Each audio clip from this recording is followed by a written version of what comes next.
but you performed in front of 20 million people. How did that opportunity even happen? I would have been scared. I would have loved it. Let's be Yeah. real. 20 million, I'm viral. What was it like for you? It was really surreal. I had just gotten divorced and I was just starting to get into comedy. And High Pitch Eric from the Howard Stern show friended me on Facebook. And then he messaged me one day, could I take him to the set of Blue Bloods? Because he was on that show. Yeah. Like, Okay. all right, why not? I'm not doing anything. I'm kind of depressed. I need a friend. Let's do this.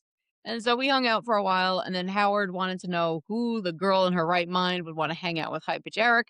So he wanted me to come in and meet me. We were in there for about an hour. It was a really great experience, but you kind of don't remember that you're like talking to 20 million people because it's such like a homey kind of environment, and you just feel like you're sitting there with Howard and Robin and Fred, and you forget about Yeah. everybody else. What's that like to work with them? I always wanted to be on the Howard Stern show because he just asked some crazy question and it's stripped out. I watched his story on how him and Robin got to be where they're at. And I just think it's so amazing that he saw the bigger picture for himself and Robin, and look where they're at today, and for you getting an opportunity. What were some of the things he asked you about dating his friend? Well, I wasn't dating him, but I was just kind of staying with him, kind of more like a caretaker. I would take him to doctor's appointments. I'd take him out to eat, take him to do fun things. Yeah.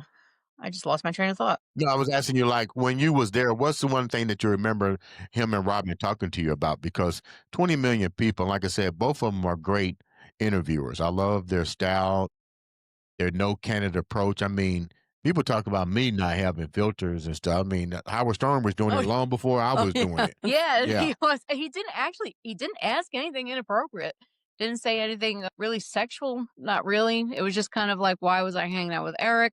And then another person from the show called in and said that they wanted to date me as well. So it was like this big love triangle kind of skit they did. And then he asked me to tell a couple of jokes, and I told a couple of jokes, and yeah, it was a really fun experience. And he was so nice and sweet. Like when you looked him in the eye, you could tell he's like a really gentle, kind soul. And they were all like that there. They were very friendly, very kind. So going viral on the Howard Stern show with 20 million people, going viral before there was viral 20 million.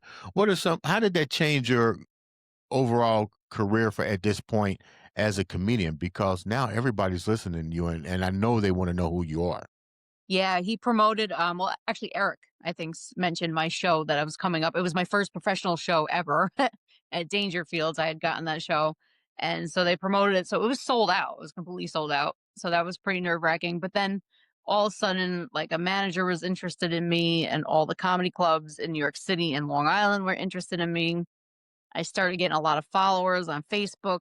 It Had was you done any shows prior to that for people can see, No, what they call a playbook? Yeah. Did you have a playbook? right. So that one little Thing, this and then- let me tell you what I'm going with this. This just goes to show you to take advantage of an opportunity. And more importantly, you never know who's listening and you never know who's watching. Yeah. Because you hadn't really done any comedy.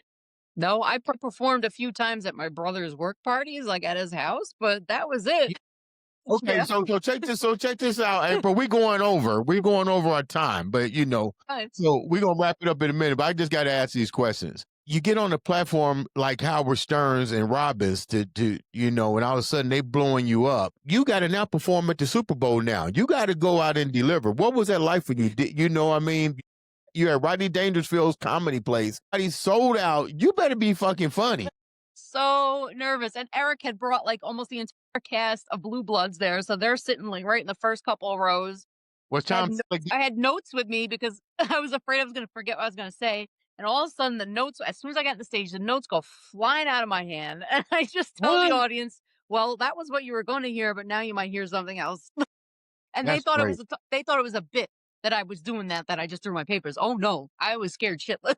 Now you mentioned Blue Bloods. I believe is that Tom Selleck, Blue Blood? Yes. Yep, and Was Donnie he? Wahlberg. Was he? No, he doesn't really hang out with the other cast, but Donnie Wahlberg does with everybody. Okay, so now you really got to do good. So did you get good feedback? Did you get bad feedback? I got really good feedback actually, and I kept getting booked, which was nice. And then I became pregnant with my son, so I took like 4 years off, and then now I came back, and it's like everybody didn't forget about me. Yesterday, I guess I was on the history of Howard Stern on his show. Congratulations. Oh, yeah. I was on the Best of Stern back in 2016 when I was on. My Facebook's just kind of exploded. I've been going on podcasts and stuff, and I think I just kind of promoted myself again because my Facebook page now got monetized. I'm getting 165,000 views a month. Like, I Mhm. don't know what's going on, but I'm catching fire.